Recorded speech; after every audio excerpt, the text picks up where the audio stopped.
ሰላም ጤና ይስጥልን። ቻናሉ ኢትዮ ማለዳ ነው።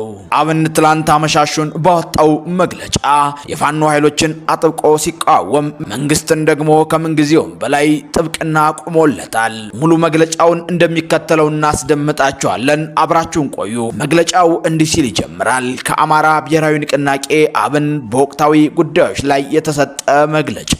የአማራ ብሔራዊ ንቅናቄ አብን ስራ አስፈጻሚ ኮሚቴ ወቅታዊ ክልላዊ ሀገራዊና ቀጠናዊ አጀንዳዎችን በተመለከተ ተወያይቶ በሚከተሉት ጉዳዮች ላይ አቋሙን ይገልጻል። በአማራ ክልል የተከሰተው የጸጥታ ችግር ባለፉት ጥቂት ጊዜያት አንጻራዊ መረጋጋት የታየበት ቢሆንም ሰሞኑን ከአንዳንድ አካባቢዎች የሀገር መከላከያ ሰራዊት መነቃነቅን ተከትሎ ህዝባችንን ለዳግም ሰብአዊ ቀውስ የሚዳርግ ሁነት ተከስቷል። አሁን ላይ የአማራን ህዝብ ትግል ማዕከል አልባ በማድረግ ጥያቄዎችን ከስርዓታዊ ማዕቀፍ የሚያወጣ የአማራን ህዝብ የሀሳብ መሪ የሚያሳጣ ተቋምና መንግስት አልባ የሚያደርግ እንዲሁም ህዝቡን ለከፋ ሰብአዊ ቀውስ፣ ለደህንነት ስጋት፣ ለኢኮኖሚ ድቀት አልፎም ለህልውና አደጋ የሚያጋልጥ እንቅስቃሴ አይሎ መምጣቱን ስራ አስፈጻሚ ኮሚቴው ገምግሟል።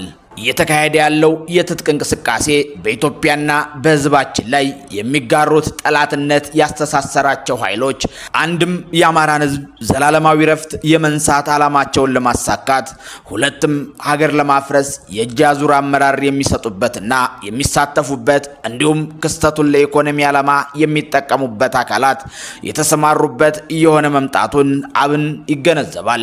እንቅስቃሴው የህዝባችን ውጫዊና የውስጥ ጠላቶች በራሳቸው አቅም ማሳካት ያልቻሉትን እኩይ ዓላማ እንዲያስፈጽሙ በር እየከፈተ ያለና የህዝቡ መሰረታዊ ጥያቄዎች እንዲዘነጉም እንዲወሳሰቡም የሚያደርግ መሆኑን ስራ አስፈጻሚ ኮሚቴው አስምሮበታል። አብን የግጭትና የጦርነት ፖለቲካ ለህዝባችን መሰረታዊ ጥያቄዎች መልስ የማያስገኝ በጎበዝ አለቆች የሽምቅ ውጊያ ዘላቂ የህዝብን ጥቅም ማረጋገጥ፣ ማህበራዊ ፍትህ ማስፈንና አሻጋሪ የፖለቲካ ስርዓት ማምጣት እንደማይቻልና ቅኝቱም ታላቁን የአማራ ህዝብ የማይመጠን ከመሆኑ በላይ ታሪካዊ ጠላቶችን እኩይ ዓላማ ማስፈጸሚያ ነው ብሎ ያምናል። በተለይም የተወሰኑ የአማራ ትግል ስም የሚምሉ ቡድኖች ህዝባችን መራራ መስዋዕትነት ከፍሎ ከመሃል ሀገር ፖለቲካ ያሰናባታቸውን ኃይሎች ወደ 4 ኪሎ ለመመለስ ያልተቀደሰ ጋብቻ መፈጸማቸው በአማራ ህዝብ ላይ የተፈጸመ ታሪክ ይቅር የማይለው ክህደት እንደሆነ አብን በጽኑ ያምናል።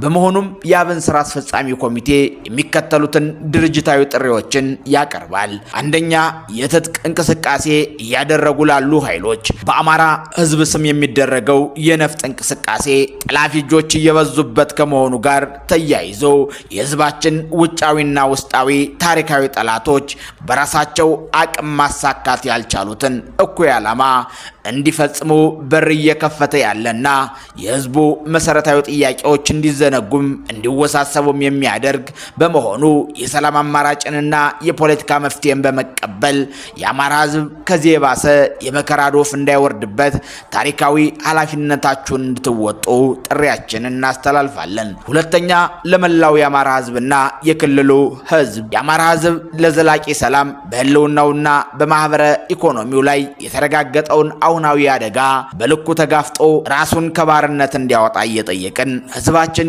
ከዚህ ታሪካዊ ቀውስ ለመላቀቅ የሚያደርገው ትግል ከግብ እንዲደርስ ያለሰለሰ ጥረት እንደምናደርግ ማረጋገጥ እንወዳለን። ሶስተኛ፣ የፌዴራልና የአማራ ክልል መንግስት በወቅታዊ የጸጥታ ችግር ምክንያት ህዝባችን ላይ እየደረሰ ያለው ሰብአዊ የደህንነት አደጋና ማህበረ ኢኮኖሚ ቀውስ ዳፋው ለነገ ትውልድ ጭምር የሚሻገር በመሆኑ የፌዴራልና የአማራ ክልል መንግስታት ቀደም ሲል የህግና የፖለቲካ ኃላፊነቶችን እንዲወጡ ስናቀርብ የነበረውን ጥሪ ደግመን ለማቅረብ ተገደናል።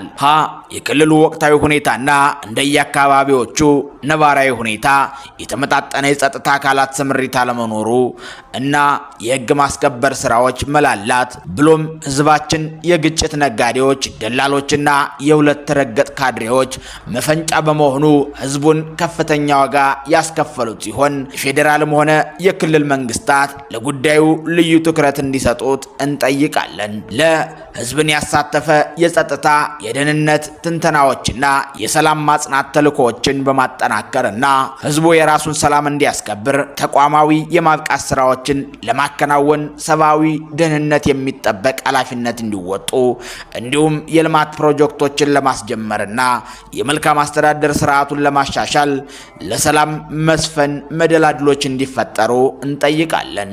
በክልሉ በተከሰተው የጸጥታ ችግር ተዋናይ ከሆኑ አካላት ውስጥ ከታሪካዊ ጠላቶች ጋር በመሰለፍ በህዝባችን ላይ የማይሽር ክህደት በፈጸሙና ከጠላት ጋር ያልተቀደሰ ጋብቻ እንፈጽምም ያሉ ኃይሎች በተለያየ ሚዛን እንዲለኩና ከግጭት ተዋናይነት እንዲወጡ የሚቀርብላቸው የመፍትሄ አማራጭም እንደየልካቸው እንዲሆን እናሳስባለን።